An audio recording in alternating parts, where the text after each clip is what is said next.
An infinitesimal fraction of eternity has elapsed since the legendary TB-64 arrived at my abode. And we're already back at it again with another outrageous Eastwood unboxing video. And this time, it's the Senn Model 1 Baritone. Much anticipated because it just might make the ideal companion to the infamous Eastwood Sidejack Baritone Deluxe, the instrument upon which Shice Squad was founded. And you might be asking yourself, why should I watch these crappy videos this guy makes on his phone when I could be watching R.J. Ronquillo? And he should be watching R.J. Ronquillo. He's a mind-expanding master who can play literally anything he wants just by thinking about it. But I show you what you get when you take your new Eastwood straight out of the box and plug it into any old amp without any professional processing, $1 million studio, or endorsement from the manufacturer. And then I put it through its paces with a little dilettantish, misanthropic caveman music in Shice Squad.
So what we have here are two proprietary Eastwood VVSC vintage voice single coils and a rather outlandish retro style rotary switch to control them. Let's run through the sounds real quick, shall we? Neck pickup.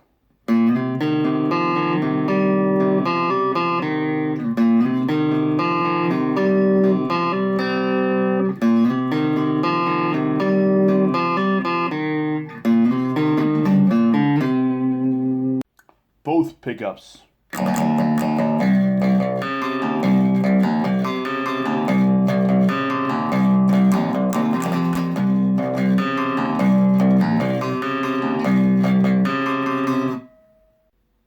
Bridge pickup.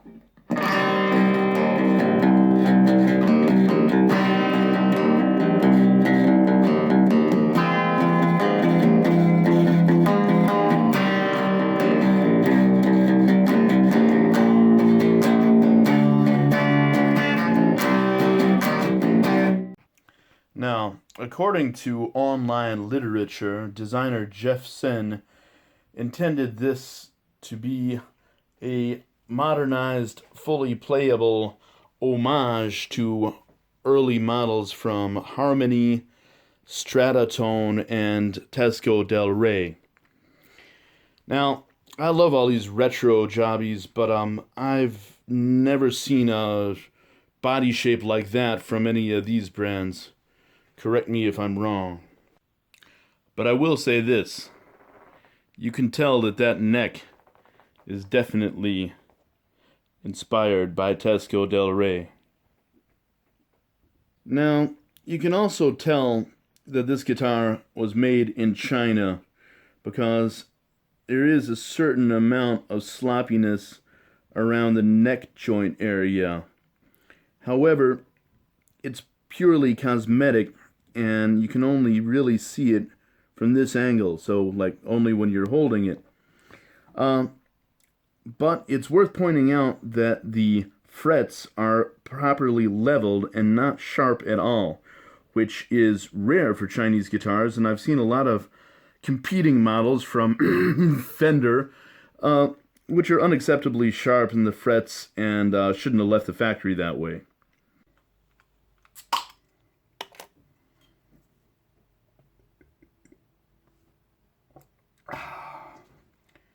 Jever, Friesisch Herb. For all your herbal supplement needs, drink Jever, kids. Now, these cosmetic blemishes are more than made up for by several ingeniously simple design choices which every guitar should have, but very few of them do, and we'll be getting into great detail on that. So, notice how we have a straight, non-angled headstock in which each of the strings makes its way to the tuning peg without being held down by a string tree, and still has plenty of tension over the nut. All of the strings except the low B make a perfectly straight path to the tuning peg without angling off at the nut, without an angled headstock, and without having to be held down by a string tree. Now, this is an absolutely crucial design factor because it reduces friction at the nut, and friction at the nut is the main cause for most tuning problems. And yet, if you look at Gibsons with their strings angling off each way, or with Fenders being held down by a string tree, these all cause friction at the nut, and when you hear that ping sound and your guitar goes way out of tune, that's what it is. Now, very few guitars feature a straight pull headstock with no string trees, and the Jeff Senn model is one of the few affordably priced ones that does. And this, in combination with the Jazzmaster style bridge and very nice roller saddles, should markedly improve tuning stability, especially when using the vibrato bar. And we are going to test this out right now by whammying the hell out of it at increasingly violent rates and seeing how in tune we still are.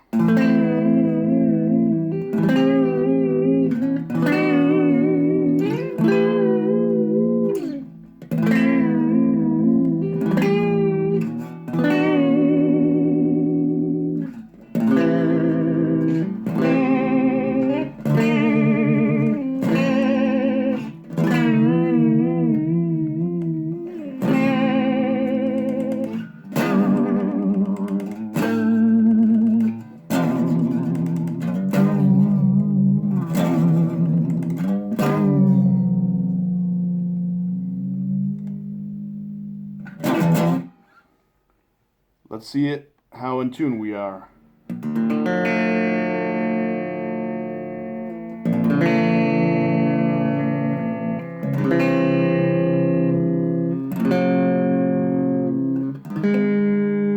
Sounds pretty good, doesn't it? But the low B is slightly out of tune. The only string that angles at the headstock. Pretty much perfect. Pretty much perfect.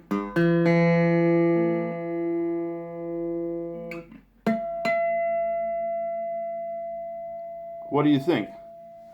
I'd say that whammy works pretty well, which is rare because try that on a Fender Strat or anything with a Bigsby, and I doubt your results will be so good.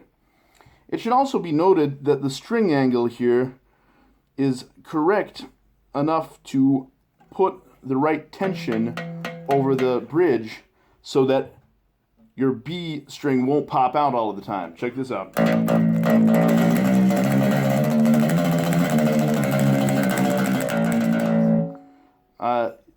even under extreme violence, it will not pop out of the bridge.